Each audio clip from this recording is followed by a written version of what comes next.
वैदिक कथा अमृत में आपका स्वागत है। आज की कथा है कंडू मुनि की कथा, जिन्होंने 907 वर्ष 6 महीने 3 दिन अप्सरा प्रमलोचा के प्रेम जाल में ऐसे गुजार दिया मानो आज सुबह ही तो उससे मिले हैं।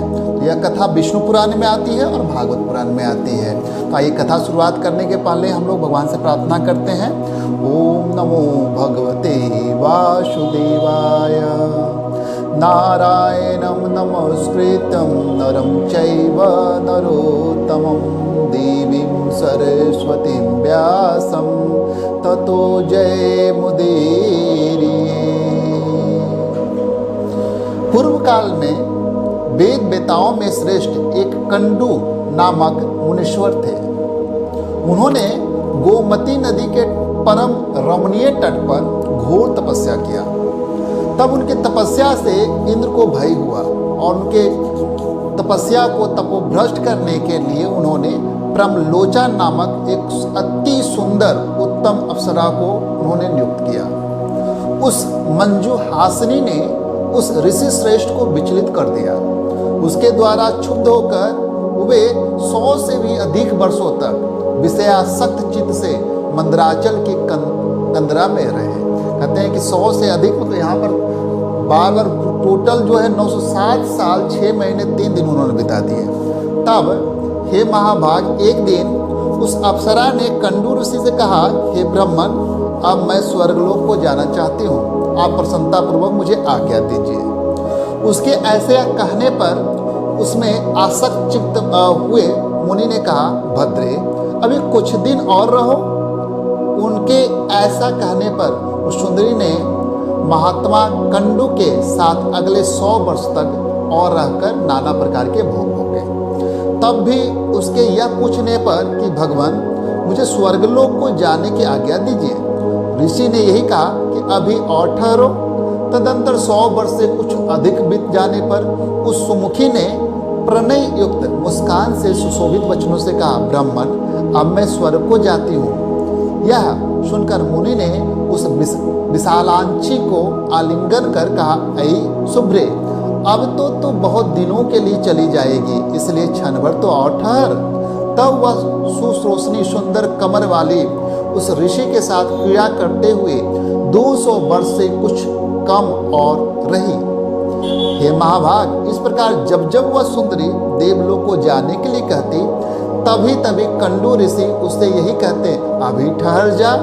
मुनि के इस प्रकार कहने पर प्रणय भंग को की पीड़ा को जानने वाली उस अप्सरा ने मुनि के श्राप से तथा मुनि के श्राप से भयभीत होकर उन्हें न छोड़ा तथा उस महर्षि महोदय का भी कामासक्ति चित्त से उसके साथ अहरनिश रमन करते करते उसमें नित्य नूतन प्रेम बढ़ता गया।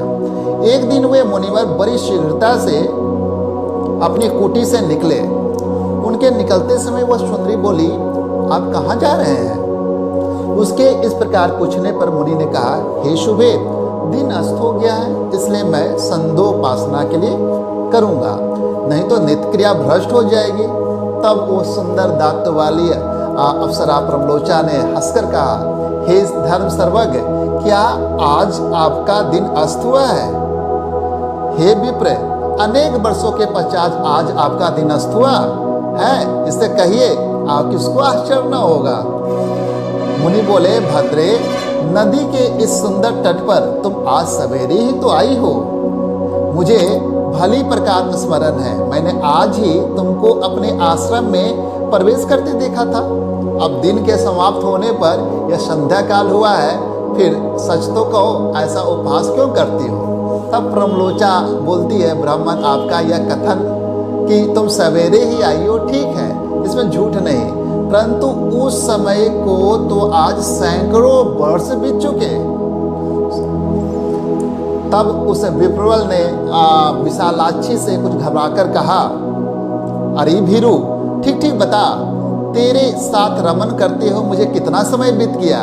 तब प्रमलोचा बताती है कि अब तक 907 वर्ष 6 महीने तथा 3 दिन और भी बीत चुके हैं। ऋषि बोले, ऐ भीरु, यह तू ठीक कहती है या हे सुब्रे मेरी हंसी करती है? मुझे तो ऐसा ही प्रतीत होता है कि मैं इस स्थान पर तेरे साथ केवल एक ही दिन रहा हूं। तब प्रमलोचा बोलती है, हे ब्राह्मण, आपके निकट मैं झूठ कैसे बोल सकती हूँ?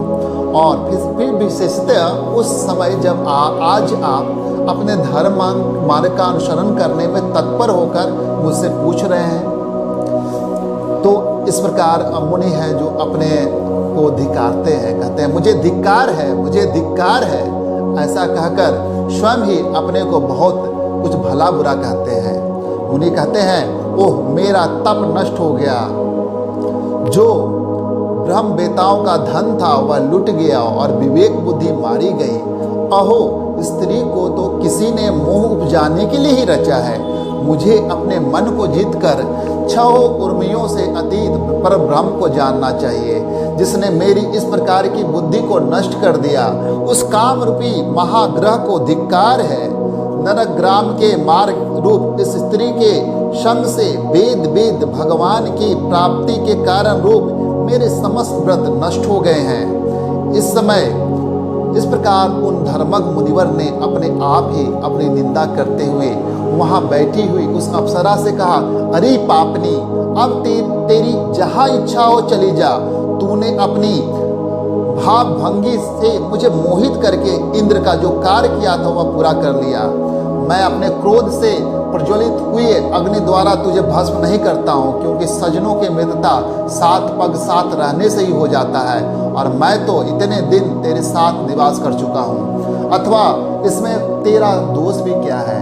जो मैं तुझ पर क्रोध करूँ, दोष तो सारा मेरा ही है, क्योंकि मैं बड़ा ही अजितेंद्रिय हूँ। तू महामोह की पिटारी और अत्यंत निंदनीय है। हाय, तूने इंद्र के स्वार्थ के लिए मेरी तपस्या नष्ट कर दी, तुझे धिक्कार है।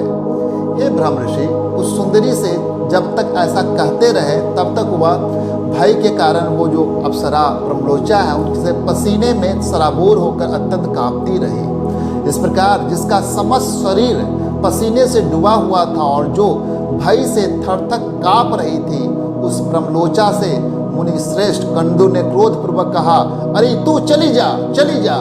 तब बारंबार फटकारे जाने पर वह आश्रम से निकली और आकाश मार्ग से जाते हुए उसने अपना पसीना वृक्ष के पत्तों से पोंछा। तब बाला वृक्षों के नवीन लाल लाल पत्तों से अपने पसीने से तर शरीर को पोंछती हुई एक वृक्ष से दूसरे वृक्ष पर चलती गई।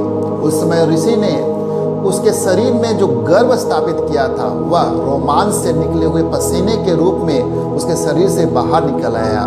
उस गर्भ को वृक्षों ने ग्रहण कर लिया, उस वायु ने एकत्रित कर दिया और अपने किरणों से उसे पोषित करने लगा। इससे वह धीरे धीरे बढ़ा और वृक्षांग से उत्पन्न हुई वह मारिस नामक सुमुखी कन्या यहाँ पर वृक्षों के द्वारा उत्पन्न हुई।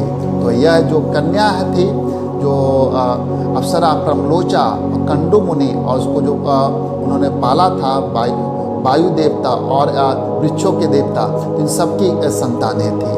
तो ये कथा है मुनि कंडू की, जो एक अप्सरा पे मोहित होने के कारण अपने तपस्या से भ्रष्ट हुए और फिर बाद में जब उनको पछतावा हुआ तो उसके बाद उन्होंने अपना सुधार किया। धन्यवाद। तो इस तरह की कथाओं में बने रहने के लिए आप वैदिक कथामृत से जुड़े रहें। हरे कृष्णा।